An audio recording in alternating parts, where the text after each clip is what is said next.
Kompania turke Tet Albania Tunnel & Mining kohët e fundit është vënë në qendër të vëmendjes për shkak të grevës më shumë se një mujore të 65 minatorëve, të cilët kërkojnë përmirësimin e kushteve të punës dhe rritjen e pagave. Rezultati? Asnjë diskutim mes palëve, përkundrazi, 10 punonjës u pushuan nga puna. Sepse ne kemi shkuar atje me kërkimit e rroga, kushte e gjëra nuk na janë plotësuar, edhe vetë ju punëtorët e po të nevojshme të jemi të organizuar në një sindikat dhe me 16 gusht ne jemi futur në ombrellën e Konfederatës së Sindikateve të Shqipërisë në Federatën e Industrisë dhe kjo punë ka marrë formën ligjore. Ky është proces verbal i mbajtur më datë 16 gusht 2025, ku vërehet se plot 65 nga 76 minatorë janë antarësuar pranë Federatës së Sindikatave të Industrisë së Shqipërisë, duke formuar kështu sindikatën e minatorëve. Mirë, po këtu nisi ngërçi i parë mes punonjësve dhe kompanisë Tet Albania, pasi kjo e fundit nuk e njeh sindikatën e sapo formuar. Pika e vlimit ka qenë momenti kur më kanë hequr si përgjegjëstor në mes turrit të dytë dhe më kanë lënë komplet brigadën nën tokë pa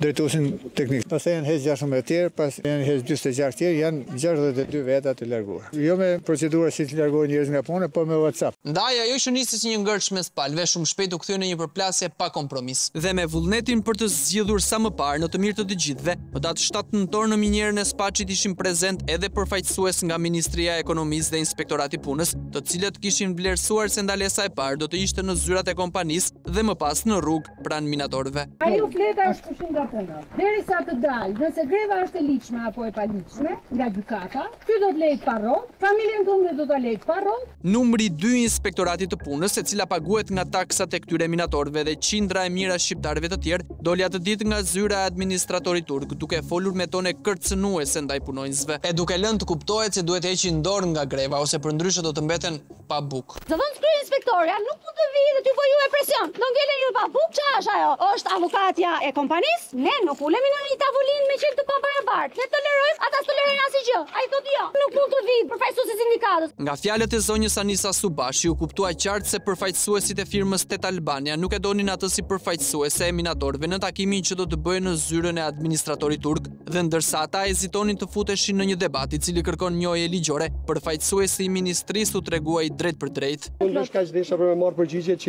ju nuk pranoni, atëherë i kemi përfaqësuar. Dhe me këtë urim prej besimtarit të vërtetë mbylli misionin i dërguari i ministrisë, i cili atë pasdite iku pa dhënë asnjë zgjidhje, duke i lënë minatorët të zhgënjyer mes malesh në mes të ftohtit.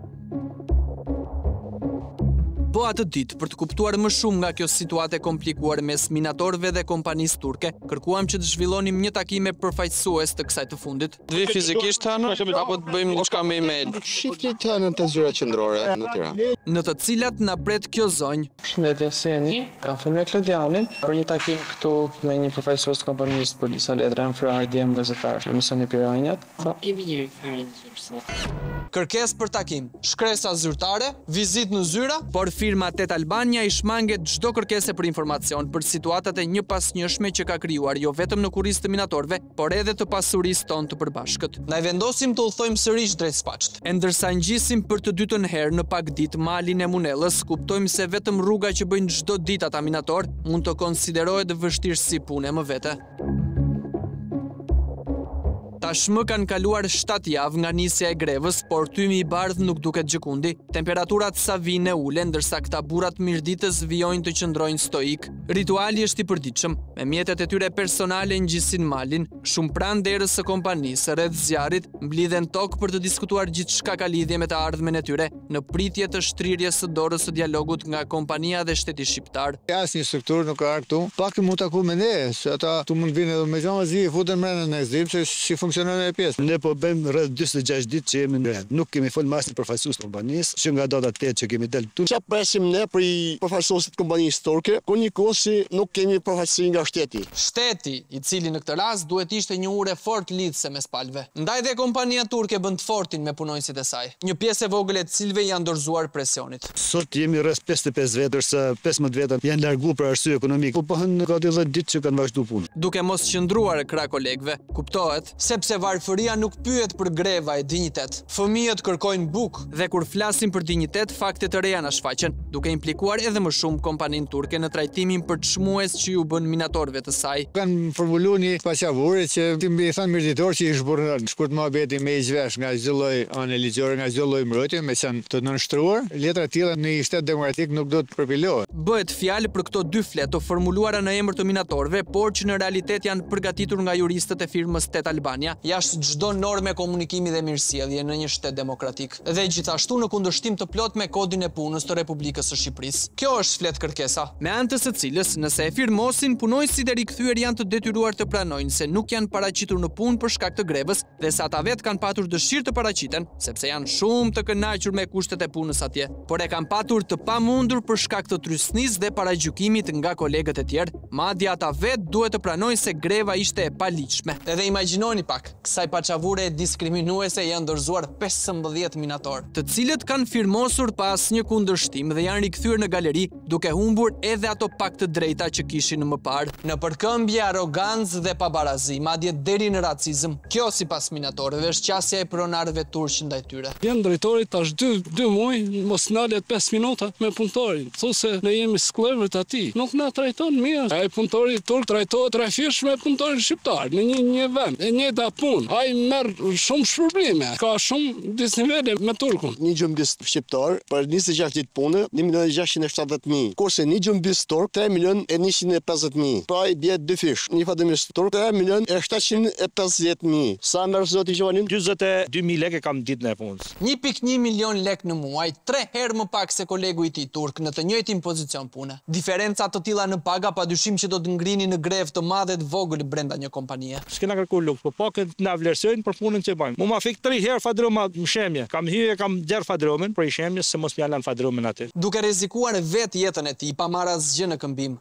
Përkundrazi. Ne s'kemi asnjë gjë me punësit turq. Rrim, ham, pim, shihim me to, po diferencat e mëdha që janë në paga te demërzon. Me dur të këtu në zarflorinë, ai shtetin nuk ndërhyn, i lënë kret lira dhe na varfron. Duke i lënë në mëshirë të fatit dhe në duart e pronarëve turq, edhe në momente të më të vështira. Para 4 muajsh kisha një aksident minjer. Nuk mbajti spitali Rrashenit dhe më nisën për Tiranë. Edhe doktori i kompanisë m'la aty dhe hiku, u interesova pas pak kohësh për raportat. Pyes aty për emrin tim, tha nuk figuron. Pse nuk figuron? Tha nuk është i deklaruar, tha si aksident në punë. Marrën të kompanisë në telefon, thonë do ta bisedojmë këtë punë gradualisht, por mos fol për këtë gjë. Duhet mjaftonte ky skandal që Inspektorati i Punës të kishte ndërhyrë menjëherë te kjo kompani, e cila me një gest tërësisht jo human i mohon punonjësit e saj edhe aksidentin e pësuar në punë. As si lloj shpërblimi nuk e ka marrë për aksidentin.